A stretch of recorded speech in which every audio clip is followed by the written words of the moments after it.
Popcorn world.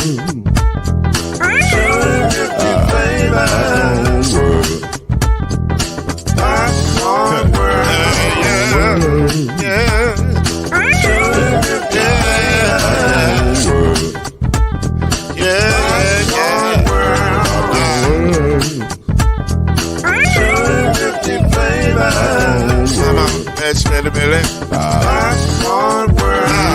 Can I make you groove now? Yes, I can. So you can get this groove in the back of a can. Put the big Robin world and the holes in your hand. Popcorn world. 250 flavors gonna make you smile. 250 flavors gonna make you smile. 250 flavors gonna make you smile. I said popcorn make you smile. Ah. Popcorn world. Popcorn world. Popcorn world. Popcorn world. The popcorn world.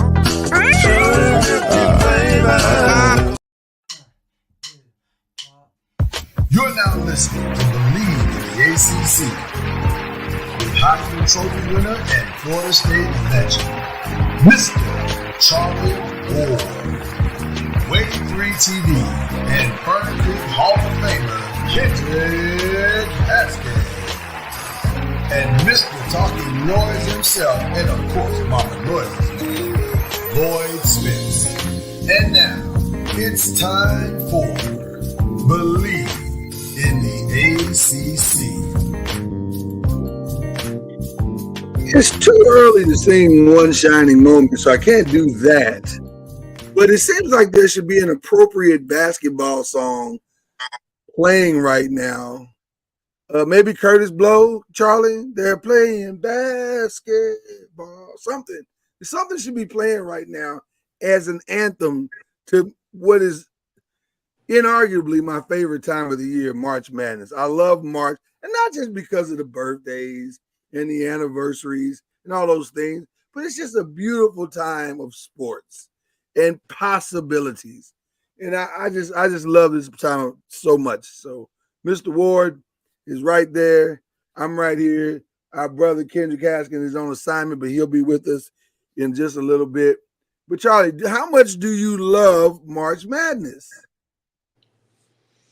Well, it's definitely a very exciting time for quite a few people because, you start looking at the bids, you getting your ticket to the dance, and you winning your championship if you're one bid league, and then you're trying to figure out if you're gonna make it, if you're on the, you tracking the bubble and all these different things, and so it is an exciting time for sure, in a lot of ways. And then some schools, teams are, playing for pride at this point, especially if they're in the tournament. So March is a time where, it's almost the end. It's almost the end, but they're getting excited about it. One thing too that this time of year reminds me that March Madness, the tournament, is foolproof. It does not matter if teams are great or horrible, if there's a front runner or not, it does not matter. These games are going to be good. Last night, we had a crazy ending to Abilene Christian versus Stephen F. Austin. That game ended on one of the craziest buzzer beaters I think I've ever seen. It was insane. But nonetheless, did you see the game, Charlie? Did you see the game? I didn't see that game. So the game ended.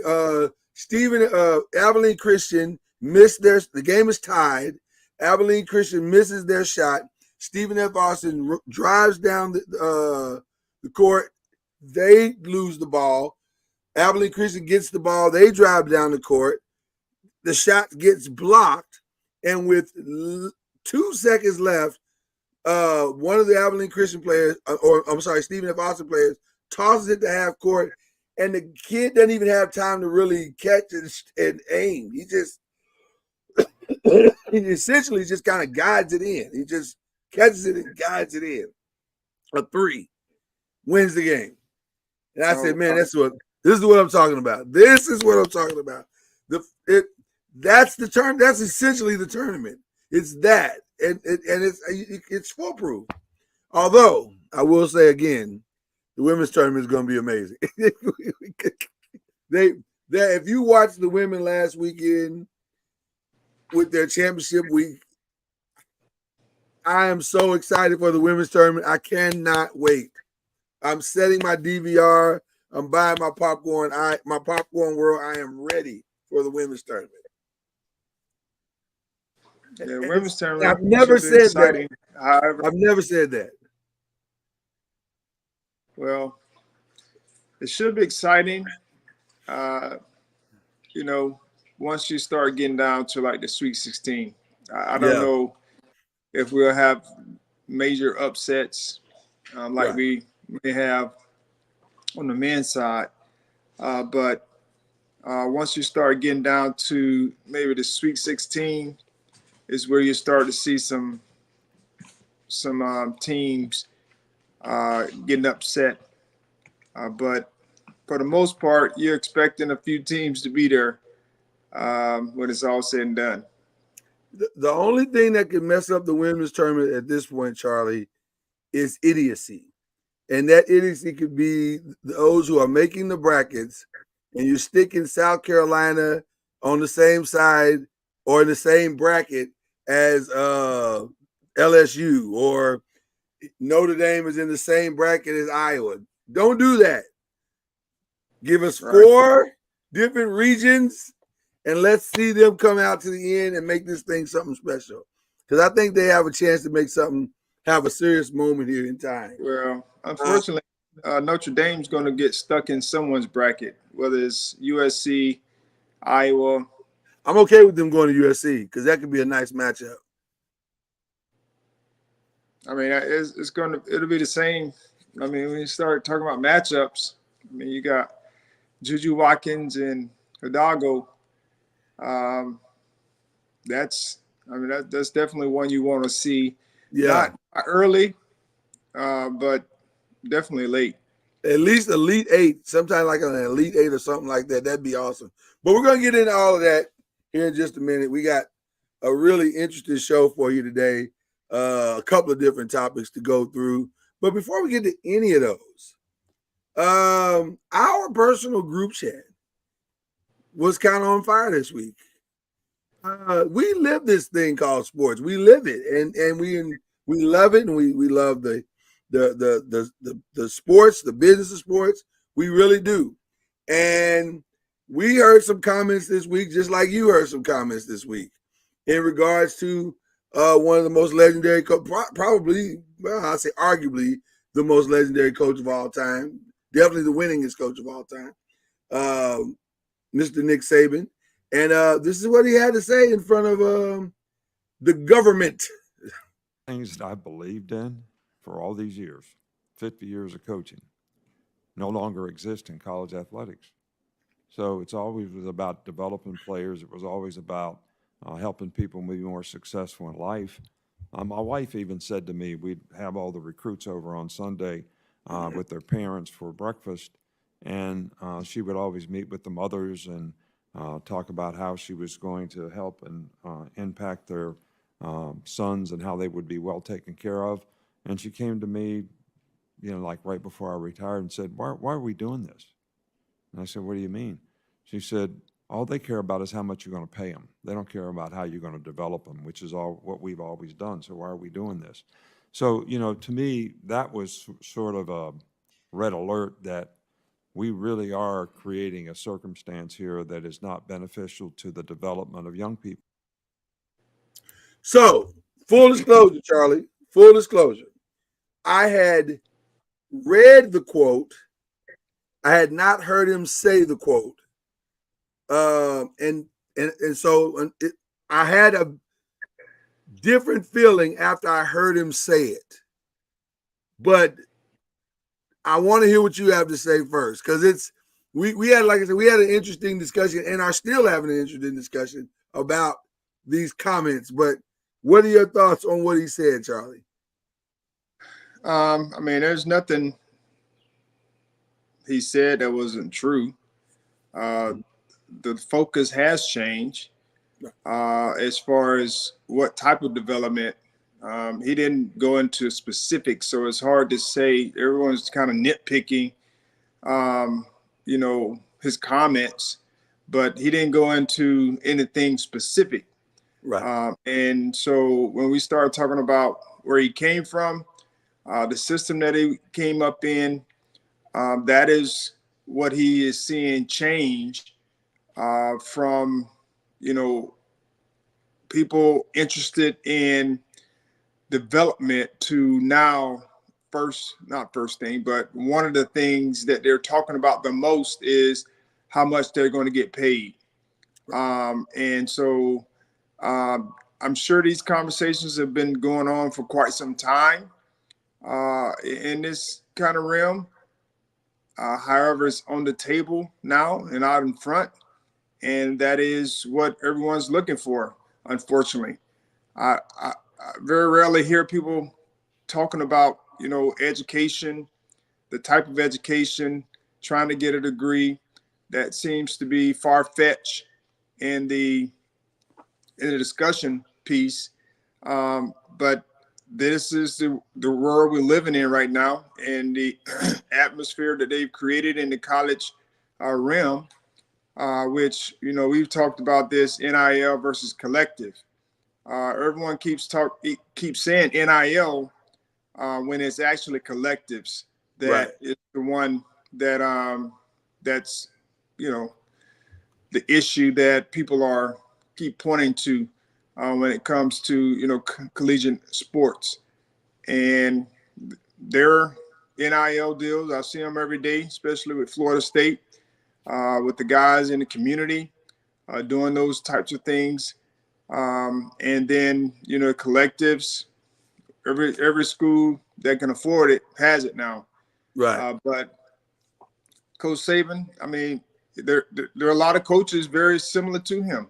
I mean, they're starting to come out and say these things, and it's becoming one of the things that that people are starting to see, just like all of us. We're starting to see change, and of course, no one likes change, especially if they feel like things have been going well. And I don't think he's afraid of change. I just think there's something different about this change, that it's gone from 0 to like 90 or 100 in such a short period of time. Overnight. There was no phase-in type of plan, especially when we talk about parameters around NIL and collectives. I think, and then transfer portal, I think all of these things have gone at a fast pace. Most times it takes a longer time to make these things happen, or a progression. But this just happened seemed like overnight. And I think that's bringing a lot of the older coaches that have the older school mentality or grew up a certain way. It's causing them to pause, and then a lot of them are, getting out, which is, their prerogative. And I'll say this, Charlie. First of all, it's hard to argue at all with anything that he said. You can possibly argue if Nick is the appropriate guy to say it, because of the amount of money that Nick personally made. So I can understand what people were saying. Oh, well, it seems a little hypocritical for a guy that made as much money as Nick made. I get that argument. I don't know if I support it, but I get it. I do understand it. The thing that is really fascinating to me about the argument and what was said is that we're in a time now where it's not just that the NIL exists or collectives exist, because in some form or fashion, I think it's always existed. It's just now it's legal for it to exist. So let's go ahead and rip the Band-Aid off and say it that way. But now the other reality that we're faced with is, so what are we going to call these guys now? Are they student athletes? Are they employees? Are they work for hire? Should they be filling out a 1099? Like, what are we talking about right now? Because somebody pulled up an old Dion clip when he was at Jackson before he got to Colorado, and the clip talked about the collectives. He said NIL is supposed to be name, image, and likeness. So all these kids that are getting all this money, what are they endorsing? Like, where are their commercials? Where are the billboards? Where are the magazine articles? Or where are the pop-ups on your computer with their pictures or whatever? Totally agree with that. But I'll take it a step further. Because I'm in the business of Hollywood, in addition to the business of sports, I understand that we contract for hire. So when you contract for hire, you have the person fill out a 1099. They fill that out. They're responsible for their taxes. They're responsible. They're your employee for whatever time the contract says. And that's how you navigate the financial business side of all of this. So it feels to me a little disingenuous to keep calling this education when it's clearly business. And that's where my struggle with the whole thing is coming. Listen, Charlie, you said it best. When was the last time you heard somebody even talk about a kid's graduation or a graduate? Recruits don't even want to hear about a graduation rate and how many guys get their degree. It has become a full-on business. And so if it is truly a business, then there are business procedures in this country that we have to adhere to. One of those is contracted employees pay their own taxes. The business doesn't pay their taxes unless they work for the university. So now what are we saying there? Are these guys employees of the university, or are they? Because basically what I'm saying, Charlie, the whole thing has shifted overnight, and we haven't had a real discussion as to what to call it. So that's why this collectives can exist. That's why NIL is run amok. That's why transfer portal doesn't mean anything, because we haven't defined what these kids are. We don't know what they are. All we know is there's a product that hits the field on Saturday mornings, and Saturday afternoons, and Saturday nights, and all throughout the week in basketball, and they're still functioning as an old thing. And the Bible's very clear about this type of stuff, Charlie. You can't put new wine in the old wineskin, which is why this thing is bursting at the seams. Right. Well, just to clarify, people talking about how much Nick Saban has made. That's in our world in general. Right. He commanded that, and he's what he's making today, he wasn't making 10 years ago. Right. He's done the same thing that others do. When you put he's an forth a employee great of the product. state of Alabama. Say again? He's an employee of the state of Alabama, and he's allowed to make what his skill set says he can make. Correct. Yeah. And he also said that he wasn't against NIL. So that wasn't, you didn't have that part in your clip, but he said he's not against NIL. Right. He's what he is talking about is the mindset of those that are coming to college for the most part. And it's not geared around the type of development that he's accustomed to. Right. And I think even to the point where, like I say, he didn't go into specifics, but I know at Alabama and all these other programs, they talk about, handling your money, the business side of things and how to do that. But when that becomes the focal point, I think that's where we start missing the boat, in a sense of what is college and what is college turned into. Exactly. And so I think that's where a lot of people are afraid, not afraid, but a lot of people are, their concern is, what is college sports turning into now that we have all these different things. And I don't think anyone's against student athletes receiving pay or anything for their services, whatever those services are. I just think it's to a point now where they didn't put in the parameters around the transfer portal. And then they added the NIL on top of it, and it became a pay for play model. Yeah. For some, well, not for some, but for the schools now. And so it's hard to, like talk about putting the toothpaste back in the bottle. Yeah, it's over. Well, there's a way to try to get it in there. Put it back in there. There's a way to do it. You may not get all of it back in, but you can get some in. But I just think there has to be some parameters, and the only way that it's going to happen, and the reason they're talking to government at that level, is the only way that they'll be able to bring it back, put the toothpaste or some of the toothpaste back in the bottle. So that's why Coach Saban, I mean, we're kind of missing the point why he's there. Someone brought him there for a reason, and I do believe that reason is they're trying to get government to put laws in place, because that will override all the state laws and different things that people are coming up with. They'll be able to, say, get a blanket policy or plan in place from that level. All right, our brother Kendrick Haskins is joining us.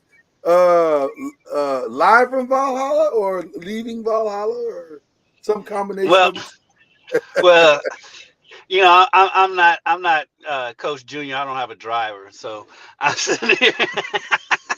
I'm literally sitting here in the parking lot at Valhalla Golf Course. Nice. But listen, there are worse places you could be today. That's a pretty nice place to be. So, and and the weather's been gorgeous here the last few days. So yeah, it's nice out here this morning. awesome. What are your thoughts about Nick Saban's comments? I kind of think I see where he's coming from, and it's just weird to me just to see, like, so we talked about it, is somebody who's made so much money, who literally had a clause in his contract that he's always the highest paid coach in college football, talking about people always wanting money and complaining about it. I mean, that's just a walking contradiction in itself. But the message, it's kind of like good message, wrong messenger. But Yeah. I've always been one like, look, if you want to go get your money, go get your money. I'm not going to be in your pockets. And so I would imagine that there are, the thing is, going to Congress and everything, I agree with that, because I think there does need, like Charlie said, there does need to be a blanket law, and because it's different from state to state. Some teams, some schools have advantages when it comes to NIL over other schools just because of the laws in their state. Right. And so it does need to be more uniform, and there does need to be a blanket law. This is the law. This is how it's going to go, and we go from there. And so, like I said, putting you, like Charlie said, you'll be able to put some of the toothpaste back in the bottle, but you're not going to be able to get all of it in. And it's still going to be, no matter what you do, there's always going to be shady characters around, because there's money to be made. And if there's money to be made, there's going to be shady characters around and involved in it. But the more you can limit it, the best. And I think that's part of the reason why we have NIL at this point, to be honest with you. Because, I mean, it does eliminate some of the shady stuff that goes on behind the scenes. I mean, Rex Chapman just talked about in his book that he was getting paid at UK back in 1986. And so, I think it eliminates that part a little bit. There's still some underhanded stuff going on, but at least now it's more out in the light and not, in closed shadows and hiding in, brown paper bags and stuff like that. But yeah, it does need to be more uniform. Just to piggyback off of that. One of the things I know we not bashing him, but we're talking about Coach Saban. One of the things I can say is he was at an establishment for a long time, and so when we start talking about loyalty, the things that he values, of course, a lot of that happened because he was winning and being successful, and bringing in quite a few resources for the university. That is the reason. That is the reason why he was paid the way he was paid, because they saw value in him. And I don't think, as I mentioned earlier, I don't think he is not in favor of individuals, student athletes, having that same type of favor. But what I think he's starting to see or missing out on is the, I don't say loyalty, but just being able to consistently have a group that you know that you're going to be able to develop for 3 and 4 years.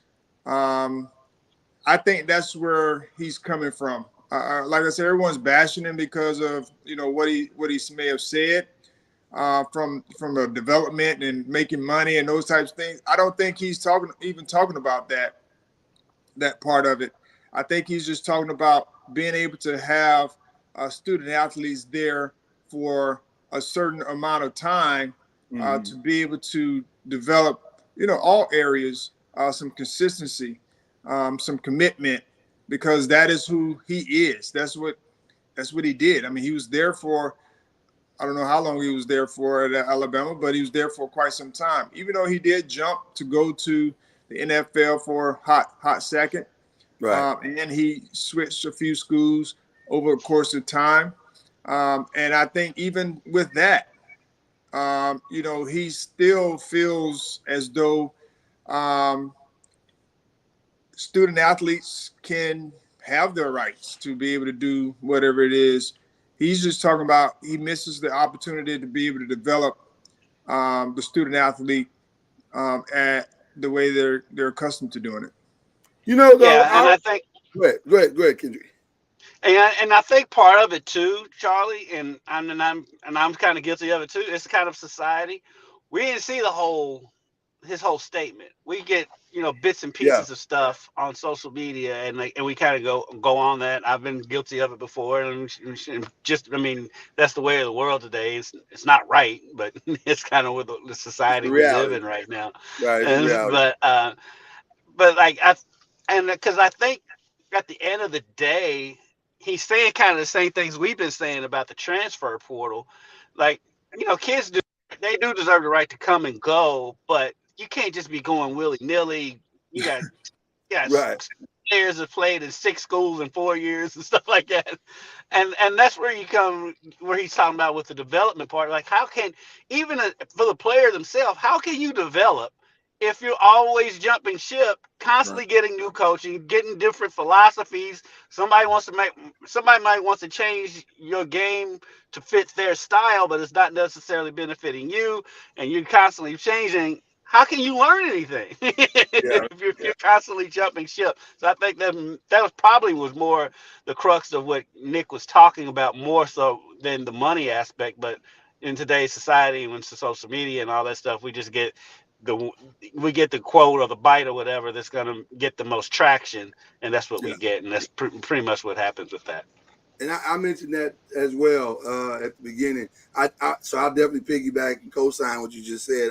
The one thing I would say about it as well, it's hard to argue though against some star athletes who are coming from some circumstantial parts of their life, like if your life is a certain way, I can almost understand you approaching NIL in a certain way. Like if your immediate family situation is a little dire, then I can understand you as an individual saying, here's this opportunity that's right in front of me. I know the ultimate goal is something more professional, but here's this opportunity now that's right in front of me. I got to take advantage of this right now. And I would also argue, it just a little bit pushback to Nick in this regard. I think had this happened 10 years ago, it'd be the exact same problem. So it's only coming to light because it's now. But it's I think this has been bubbling under the surface forever. Because we've complained, I know Kendrick, you and I have complained for years that, man, they need to get paid. They need to, somebody needs to give these kids compensation for all the money that they're giving. And Now, I we still didn't know think it the was going schools to need to be paying them. Right. We didn't, and then we didn't know it was going to turn into this. But Right. but we always thought there should be. Listen, I feel like Florida State owes Charlie a check right now. Yes. So retroactively. Mm-hmm. And I'll keep so, but I understand what Nick is saying about the loyalty part, because there was still an emphasis during this journey of an education, or at least a semblance of it anyway. And now it feels like that's just going to the wayside completely now. I don't know what this is now. I can't even define it. Hey Charlie, I always wanted to ask you this, and I've probably asked you this before, but I know you couldn't when you were playing, but now since you're no longer at the school, do you get a percentage of the number 17 jersey sold at Florida State or anything with your name on it? Yes. I mean, I've done some deals here lately where the 17 jersey has been sold, but that's, they've been special deals. So those were, some name, image, and likeness from old school times. But those deals, they come to me directly. They're through either the college or personally that they sell to the college as well. But it's not life-changing money. I mean, it's money to be able to You deserve share back with pay. others, of course. You deserve back pay from '93. I know a lawyer named Ward that maybe could help you fight for your back pay, bro. Just if you're interested. I don't know if you're interested, but just I hear she's pretty good. I hear she's pretty good. If they do that, NCAA football ain't coming out in this summer. Exactly. Because I'm playing with Charlie Ward. I don't even care. I missed that. I missed you breaking up. Oh, I said I know a lawyer named Ward that could help you get your back pay in case you're interested. Just let me know.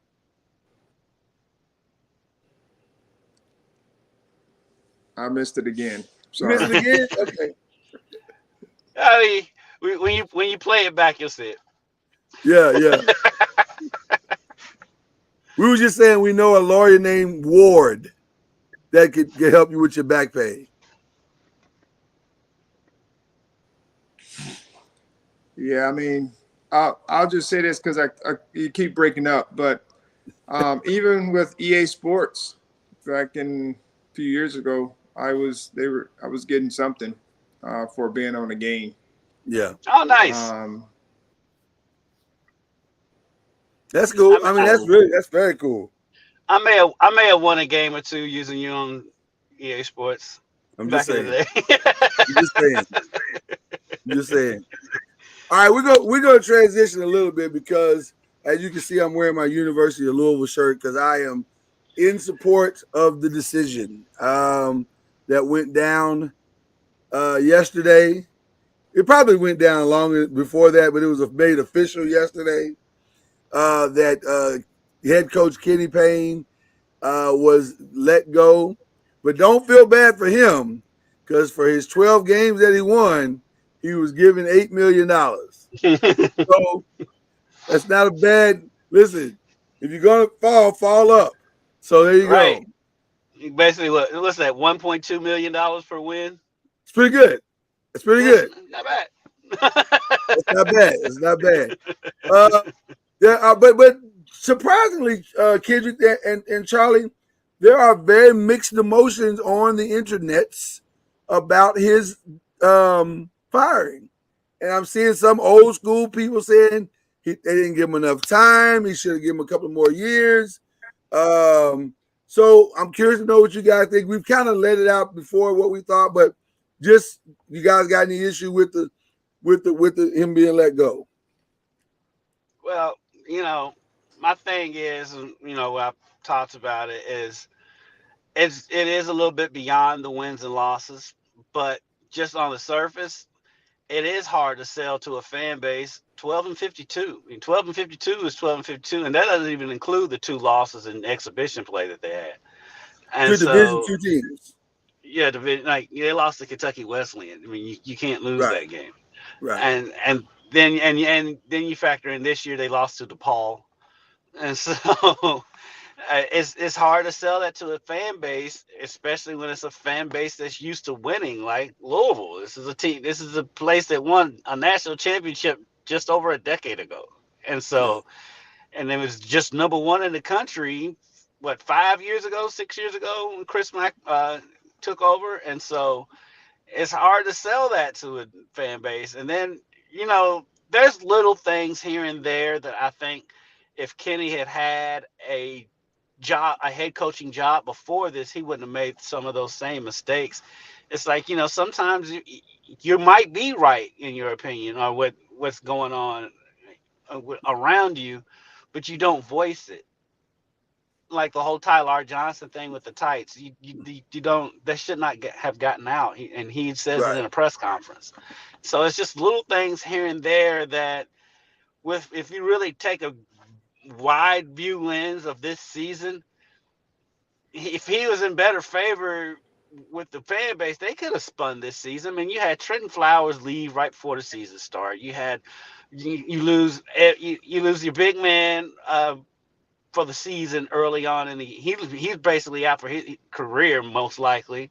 Then JJ Trainer, who's one of your leaders on the team, was one of your best players coming back from last season. He goes down for the season. You had so many injuries here and there that you were forced to play walk-ons and stuff. You could easily spin that to sell to the fan base to come back for another year, but there was just so many missteps taken by Kenny that just rubbed people the wrong way. And some stuff was his fault, some stuff wasn't, to be honest.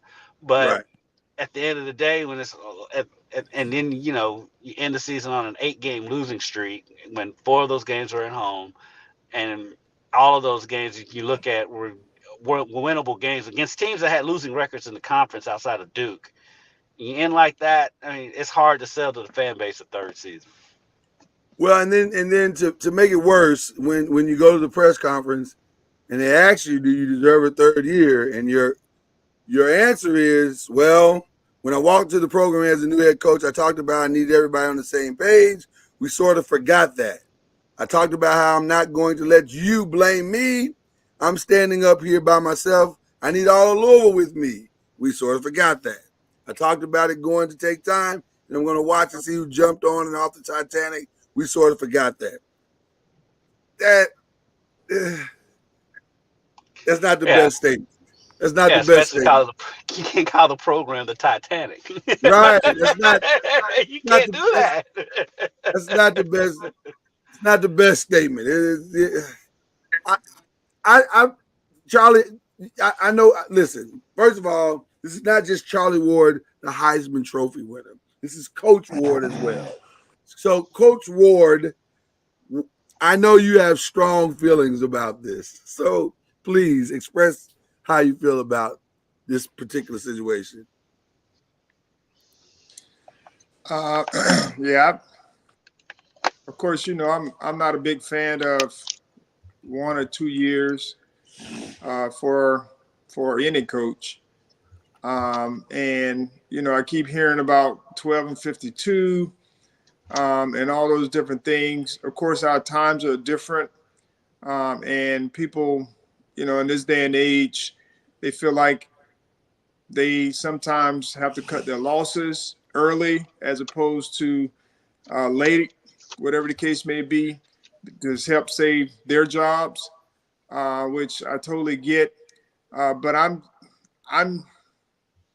just a big believer that if you hired me, and I keep saying this, especially in these bigger jobs, If you hire me, then you need to stick by me, and then we need to go down together if that is the case.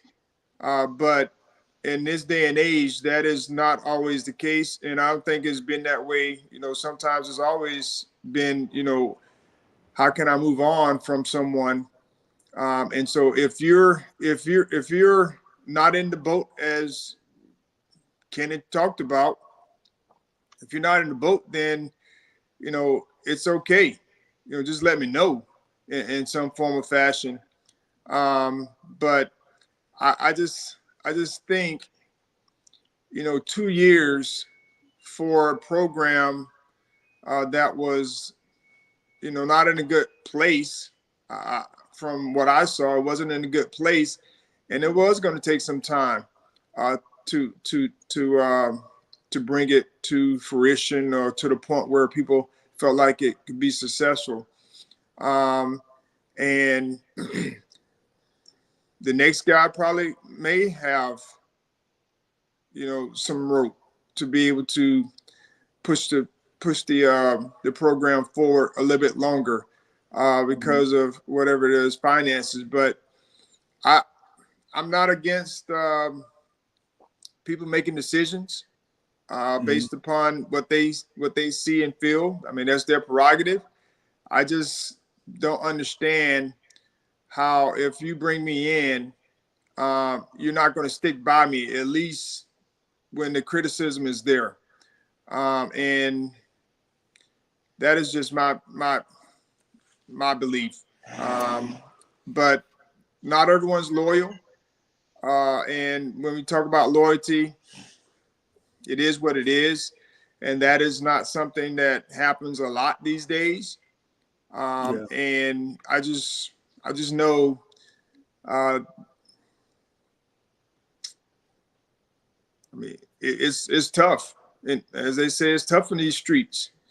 When you're trying to it's tough in these trying streets, to make Charlie. it and do the things that you feel is right for the program. And he did say that it's going to take 3 or 4 years to get it turned around. Yeah. But unfortunately for him, he didn't get to the 3rd year. And that is just unfortunate. But it's the same thing that happened here at Florida State with the football program. They brought in Coach Taggart, after Coach Fisher, and they didn't give him, a long time, even though the person that hired him, left out the door. So he didn't have anybody in there to fight for him. Yeah. Even to have another year. But, of course, they brought in Coach Norville, and he had all the support. And he's, earned the support.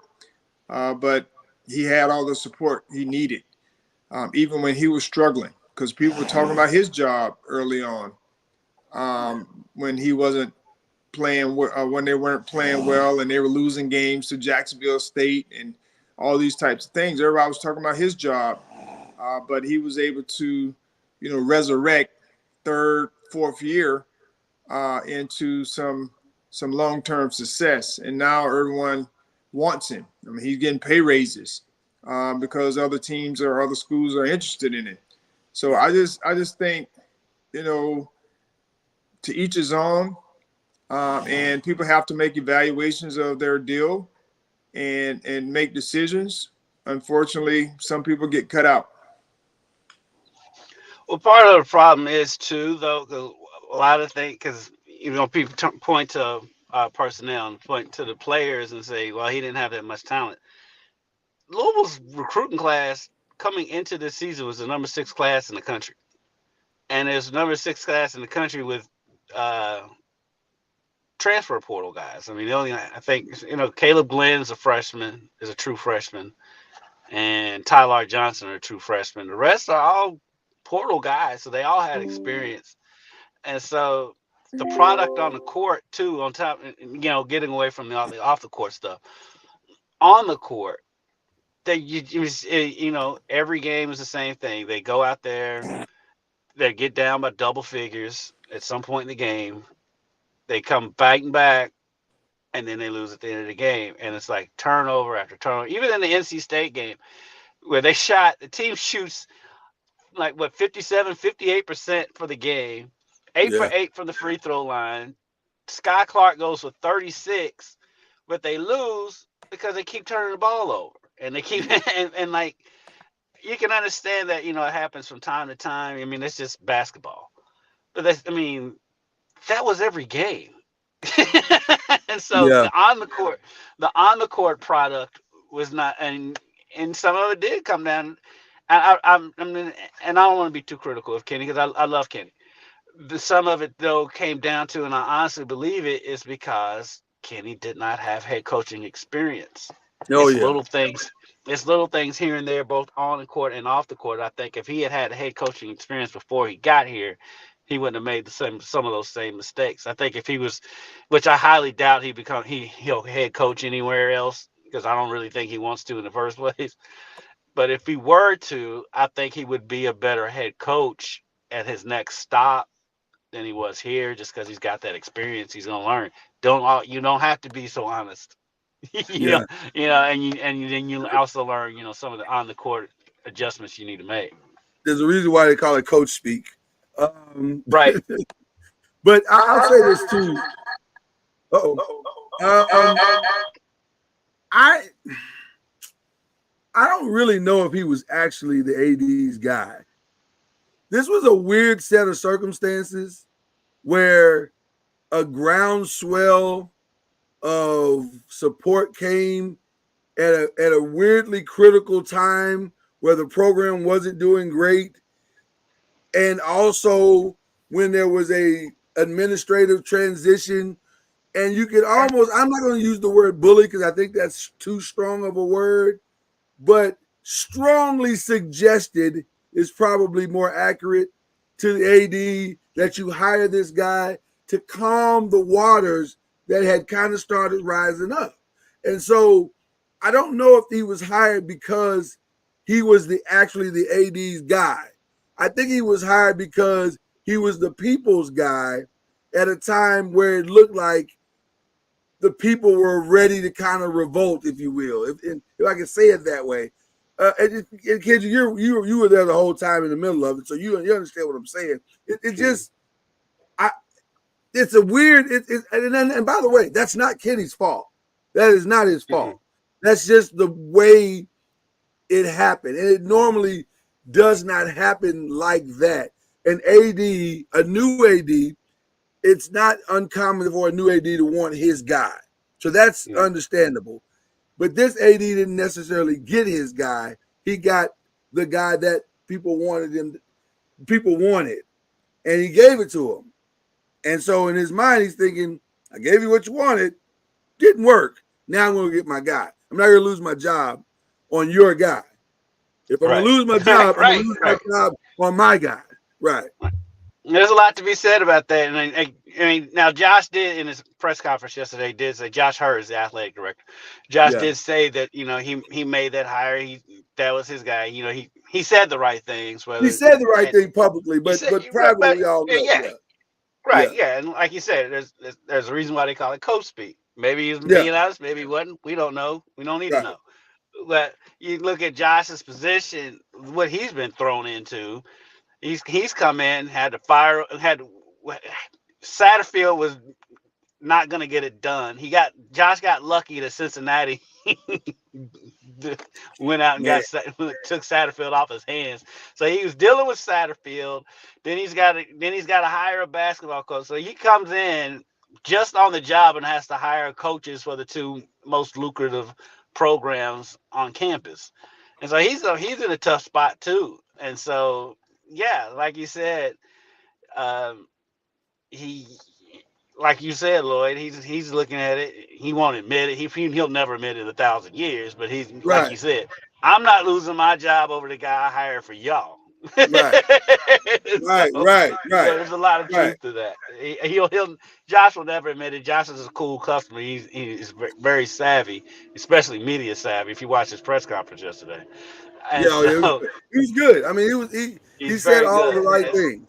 He's gonna say the right things, but like you said, and I, if I was in the same boat, I'd be thinking the same way. I'm not losing my job because I hired a guy for y'all. So Yeah. there's probably some of that in there too. And that doesn't and let's be honest, that doesn't normally happen. An AD doesn't get hired and then have to hire what the fans want. That doesn't normally happen. So this was a weird set of circumstances, but that's what he walked into. So now here we are, and then the list is already out, and it's kind of a weird thing. The names that you said, you mentioned. Kendrick that are out.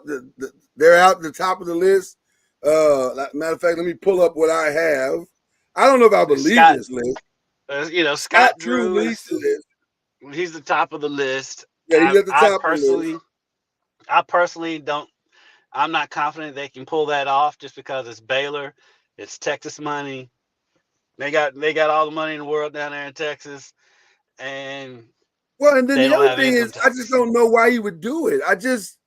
And there's that part of it too. He's got to make that. I mean, money aside, he's got it made at Baylor. He's basically built that basketball program. He's already got a exactly. national championship, and it's a football crazed state. So he doesn't have the pressure on him there that he would have here.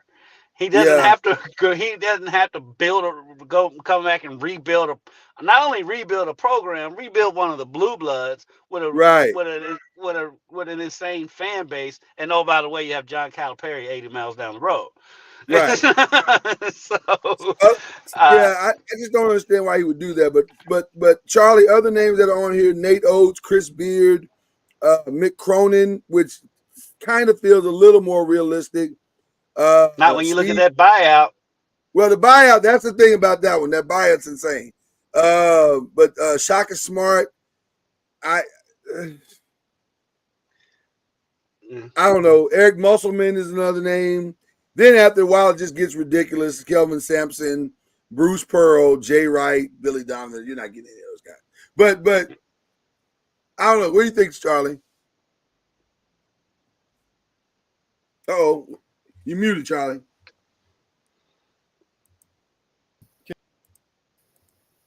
There you go. Can we hear you? Can you hear me? Yeah, we got Yeah. you. There you go. All right. So to me, when you put Kelvin Sampson, your list should be null and void from just having him on the list. Why is that? There's no credibility to having those guys on the list. Why would Kelvin Sampson leave Houston? They ain't going after Bob Huggins. Go ahead. Yeah. I'm just saying, like, there should be no credibility. That makes no sense to me. Like, some of these names make zero sense. I agree with you. Put those guys on the list. Like, that shouldn't even be a thought for somebody to put that on. I understand what they're doing. I totally get that part. Yeah. But I'm just saying they lose all credibility when they put guys like that on the list. Yeah. For a job that they just got rid of a guy in 2 years. Not saying that he's different. These guys are different. Yes, they are different. But I just think those names at the top I can live with. But when you put guys that are having great success at their school and you think that they're going to leave to go to a program, to me, you don't even put that on your list. You lose all credibility when you put those guys on your list, in my opinion. Kelvin's not leaving the number one team in the nation to come to Louisville. Right. Right. I'm just saying. But I mean, like Scott, I think Dusty May is probably the better fit. Who is that? I think Dusty May at Florida Atlantic is probably the more realistic fit. I would agree with that. I mean, that's to me that would be a good good hire. I mean, if you're gonna hire someone, I mean, he would be a good hire because of his success. But then again, who knows? Because he's going from FAU to Louisville, and we all know we say we've seen this time and time again where we say it's a good hire, and then 1, 2, 3 years later, I mean, they've had that same coach before. Yeah. My biggest fear with Dusty May is that feels almost like a Satterfield hire, in that he may not understand what he's walking into. Like the expectations in Louisville are not the same as they are at Florida Atlantic. And so you got to come in ready to win. And do you want to go through that again with a guy? But again, it's $8 million that you're about to pay Kenny Payne. So I don't know how much flexibility you have to well, Josh said in his press conference that, you know, the money is not an issue as far as paying somebody, but he's not going to break the program to hire somebody. Which the money is always an issue. Right. Well, yeah. I hear what he's saying. Again, coach speak sounds great. The money's always an issue. Right. Well, and honestly, that's part of the reason why Scott Drew is so appealing, because his buyout is only $2 million compared to everybody else. I mean, Mick Cronin's is like 20. So you just got to hope. I saw Jay Wright's Mick Cronin's if he gets fired. So. Yeah, and I saw Jay Wright's name on this list. Jay Wright ain't leaving CBS. The reason why Jay Wright's name is on the list is because him and Josh Hurd have a relationship. Josh Hurd used to work at Villanova at one point. That's the only reason why he's on the list. Jay would be probably Jay Wright's not coming out of the booth. I just can't imagine he would do that. No. Unless he just feels like Charlie said, some of them names like Billy Donovan. I don't know why. Every time there's a coaching vacancy in college basketball, Billy Donovan's name comes up. Billy Donovan hasn't coached college basketball in 15 years, something like that. Maybe that's why he's coming up though, because he's not mediocre, but he's an average NBA coach. I'd say he's doing a heck of a job this year with the Bulls. They're a playoff team with a roster that is not exactly the dream team. Yeah, and you got.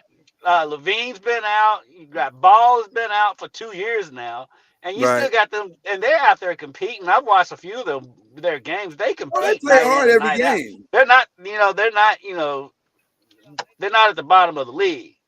So, and then at least finally people got through their heads that Brad Stevens is not going to come out of the GM office to go and recruit 16-year-old kids. Not at all. Not at all. So not at at least his name's not on there. But just looking at it, and that's the other thing about this whole thing is outside of Scott Drew, there's not a home run hire out there for him. Because Chris Beard's got his baggage.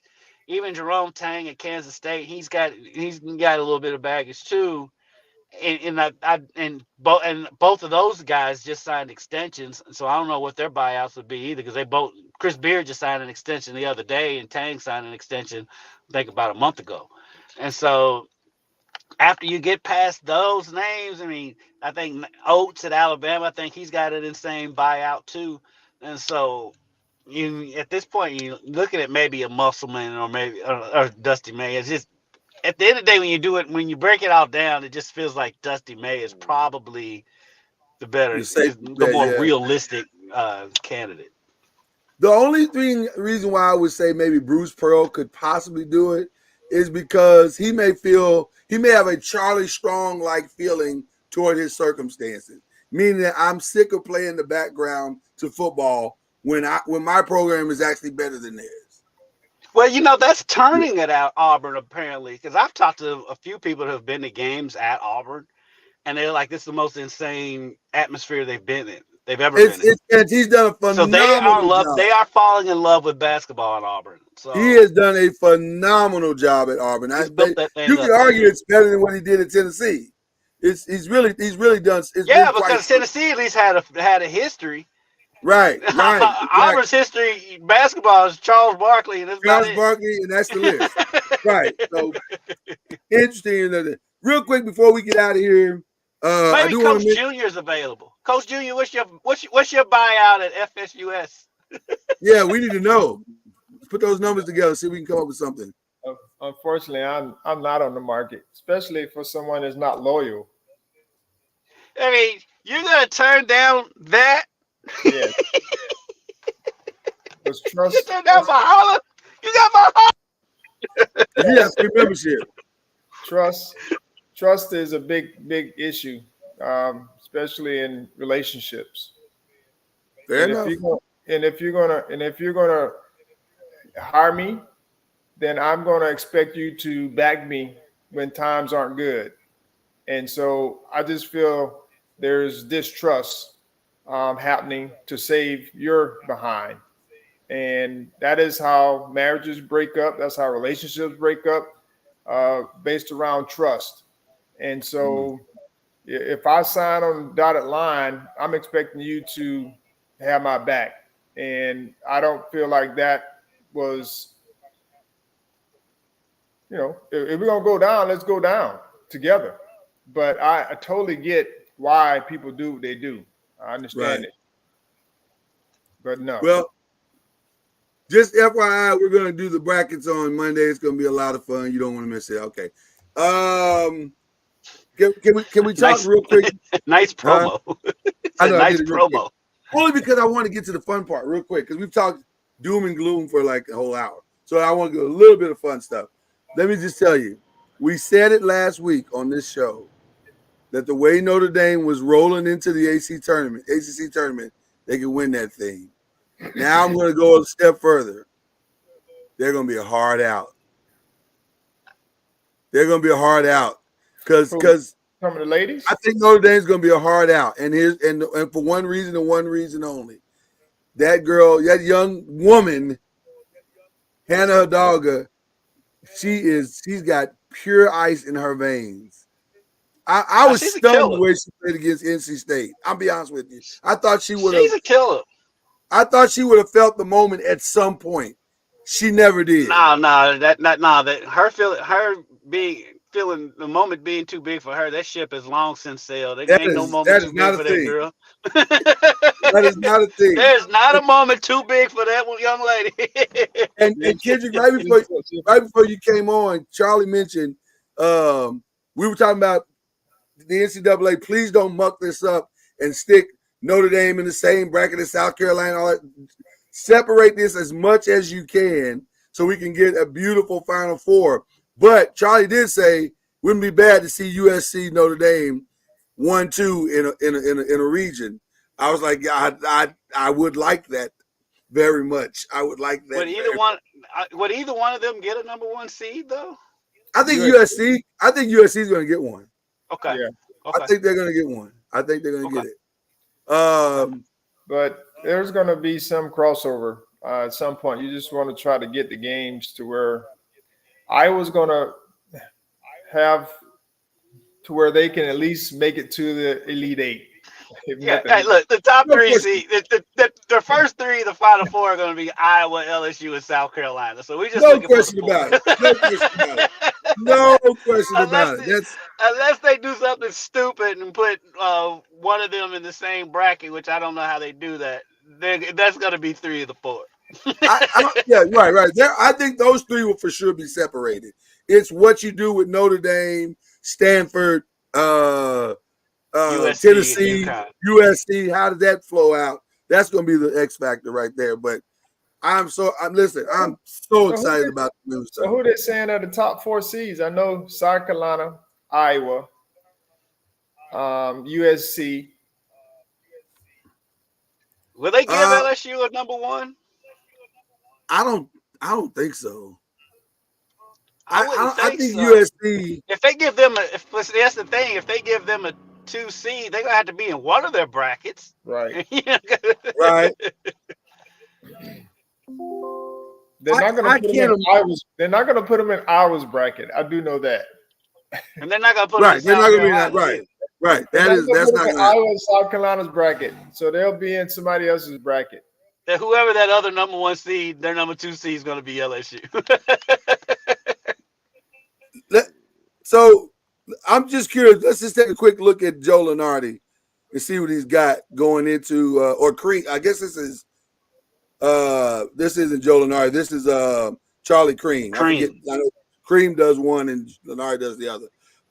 He's got South Carolina, Iowa, with Ohio State in South Carolina's, UCLA's in Iowa. I like that. I'm happy so far. And then you've got, am I going too fast? Yeah, USC, Texas, Stanford, LSU. So he doesn't have Notre Dame as a 2 seed. That's interesting. What's he got Notre Dame as a 3? I can't imagine. Yeah, he's got them as a 3 in Iowa's. I'm okay with that. That makes sense. I'm okay with that. Yeah, I'm okay with that. That makes sense to me. If it plays out like this, this is perfect. This is perfect. Where's USC at? USC's in Portland. I don't know. USC's number 1 in Portland. And they're the opposite of Iowa. So we could get, based on Charlie Creams, a USC Iowa final, which I am here for. Final or semifinal? Final. They would meet. The only way in his bracket USC and Iowa could meet is in the final game. Huh? Where's Florida State? He's got Florida State in as an 8 seed. Playing Iowa in the second round. If they get by Alabama. So he did them no favors. We can beat Iowa. Say that again, I don't Charlie. think you believe that, Charlie. Wait a minute, Charlie. Hold on. Just wait a minute. Say that again, Charlie. We can beat Iowa. Well, listen. And that was a Charlie Ward humble flex. And I'm not sure how humble that was, if I'm being honest. We can mess up the whole bracket. Listen. Yes, you would. Oh my God. That would be. You know me as an orbiter of chaos. I'd love to see it. Would that be the biggest? That would be the biggest upset of all time. No. Of course. Yes. And then the all-time leading scorer, Kendrick, and then goes out in the second round. And then she would she wouldn't be the darling of the television network. And according to Jay Williams, she wouldn't be great. He would say that. He would absolutely say that. So my final question to you guys is: can the men come close to putting on a tournament as good as what the women are about to put on? Yes, it'll be in a different way though. It'll be a very different way. Because it's not gonna be as good as women.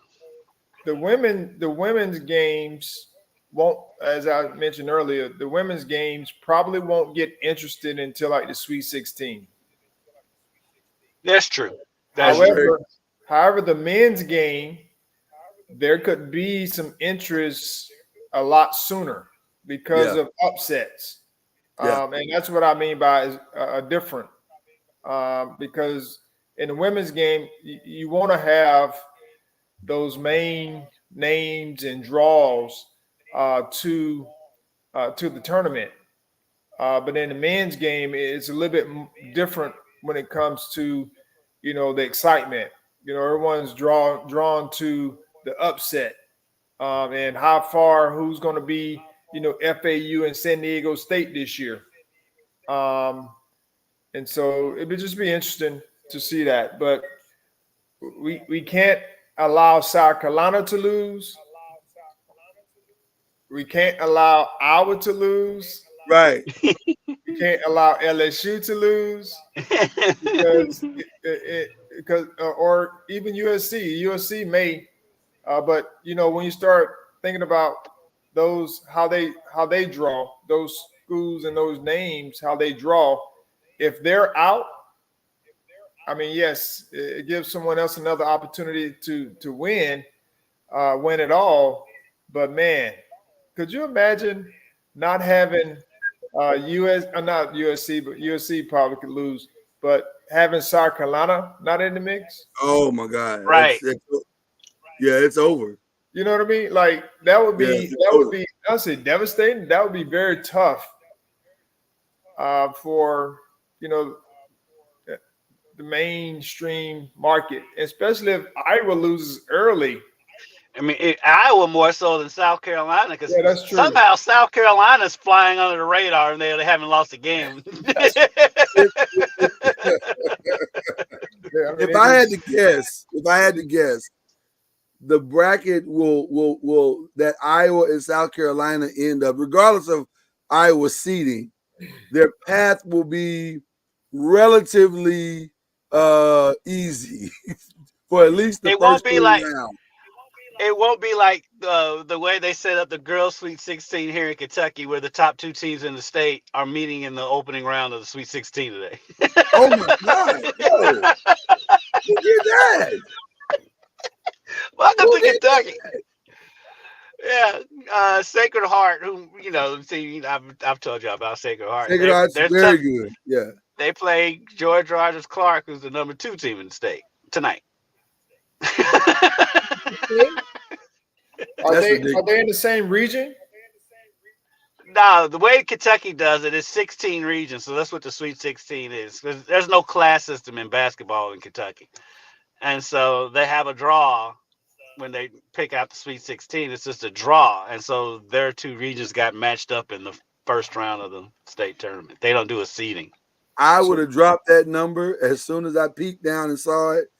And there's no way that would be happening. We have to protect the purity of the Sweet 16, Lloyd. What's wrong with you? That's crazy talk.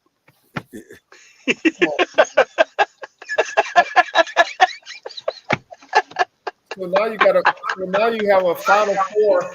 You have a Final Four game in the Sweet 16. Mm-hmm. You have a championship game in the Sweet 16. Right, you got the best game of the entire tournament is tonight. Probably. That's insane. That's insane, man. That is insane. And y'all don't have a shot clock. No. With Sacred Heart, though, you don't need it. Because if you try to hold the ball, they're gonna steal it anyway. Donna's gonna pressure you if you try to hold the ball anyway. That's good. That's good. Well, listen, it's gonna be a great weekend. We'll know everything we need to know by Sunday night, and it should be a fun time had by all brackets. So be filled out on Monday. We'll be doing our own little bracketology show as well. Who we shouting out today, guys? Who we shouting out today? I'm shouting out my Seminoles for winning yesterday afternoon, excuse me. Here comes Coach Ham. Here he comes. Doing his March thing. Yes, I hope he can pull off another win tonight. Today, 12 o'clock against the number 1 team. It's possible. I mean, we played some good close games. Anything's possible. But I think they can do it, because I don't have any confidence either Duke or Carolina, to be honest with you. There's nothing about Duke or Carolina that says that they're going to make a run. Nothing. Mm-mm. So who knows? We need their lack of playing for the double bye to show up tonight. Today. Absolutely. Congratulations to your alma mater, Lloyd. Congrats. First of all, Morehead State. That is correct. That is correct. And by the way, we are back-to-back OVC champions. Let's be clear. Yeah, you are. Could you please sink your chest in a little bit? I mean, you got to stick it out. Hey, give yourself this, because you never give it to yourself. I am worthy of this today. And that was a humble flex. I don't even mean to be humble. I am not humble in this. Charlie and I are always unfair victims of said flex. Listen, I'm not even trying to be humble on this one. Now I am full on flex with this. And then I have one more that's an interesting one. Shout out to Plano East High School in Texas, who broke a long-standing record in Texas and went 40-0 to win the state championship in Texas. And by the way, with some impressive basketball. They played a brand that was amazing. Yes, sir. How many games you said they played? 40-0. They are four. They won. I don't know. How they play? I have no idea. Listen, Charlie, I was just stunned. Charlie's reaction is fantastic. Charlie, I was as stunned by the numbers you are. I was like, 40? What, they playing a college schedule? What are we doing right now? They must have played a ton of tournaments. They must have. They were ranked. They're ranked nationally. They're ranked nationally. I think they were ranked. I would hope so. Yeah, yeah, they were ranked. But most, like in our state, we can only play 25 games. That's what was so shocking to me about the number, because I'm saying I thought there was a limit. Like I thought you couldn't play. Like maybe because Texas is such a big state. Or something. Huh? Maybe because Texas is so big, they probably give them a little bit more leeway. Maybe, I don't know, but they broke a record. But they can't have a shot clock. No shot clock. No shot clock. But again, come on, Charlie, we got to protect the purity of the game. Right. But again, one of those teams that doesn't really need it because they're going to take the ball from you anyway. Right. They took the ball from. I think they won by an average of 16 points per game, and even in the tournament, they won by an average of 16 points a game. They were really, really good. So shout out to Plano East. So there you go. Kendrick, who you shouting out, brother? Well, I'm probably going to get a humble flex, but I'm going to shout out our guy, Travis Hunter, the Paul Horning Award winner for this year. He was very nice, very polite gentleman when he was in town, and it was an honor to be in his presence. I will let Charlie decide your humble flex fate. You see how much I danced around it. And that was a humble flex. Led that because we had pictures and all of that. I mean, that was Mr. Caitlin Clark over there. Don't think I missed your IG page the other day. And that was a Charlie Ward humble flex. Forgot. Hold on. How did I get into this mix? As soon as you said there was pictures, I was like, "Oh, hold up." You didn't think we saw that Caitlin Clark flex, bro? I didn't share those pictures in our group. That was a national social media. The beautiful part about the humble flex is that it can come at any time. It's like El Chapo. It sees all. It sees all. It sees all. It's omnipotent. I saw it and just filed it away because I knew at some point. I did the same thing. I didn't say a word about it. I just filed it away. I was like, "Oh, Caitlin Clark, we taking pictures? Okay, no problem. Yeah, that's gonna come in handy. No problem at all." By the way, I have one more humble flex to give myself. And that was a humble flex. I'm giving myself that one for my 100-year-old grandmother. Shout out to Grandma who's having a special day celebration. She's already had 2 parties. Now she's going to have a special day at her church this Sunday. People are going to come out and celebrate her and tell her how great she is. So shout out to Grandma. 100. She cracked the code. Congratulations and happy birthday. There you go. There you go. All right, guys. We will do it all again. We'll have a whole bunch to talk about on Monday. Have a whole much more to talk about on next Thursday. Until then, that is the great Charlie Ward. That is the great Kendrick Haskins live from Valhalla. In his hot car. Yes, he sacrificed death for you. We'll see you next week. You've been listening to Believe in the ACC with Charlie Ward, Lloyd Spence, and Kendrick Haskins. Please like, follow, subscribe, and share from the Noisemakers page on Facebook and on YouTube. And you can also listen to us on Spotify, Apple Music, iTunes, and wherever podcasts can be heard. And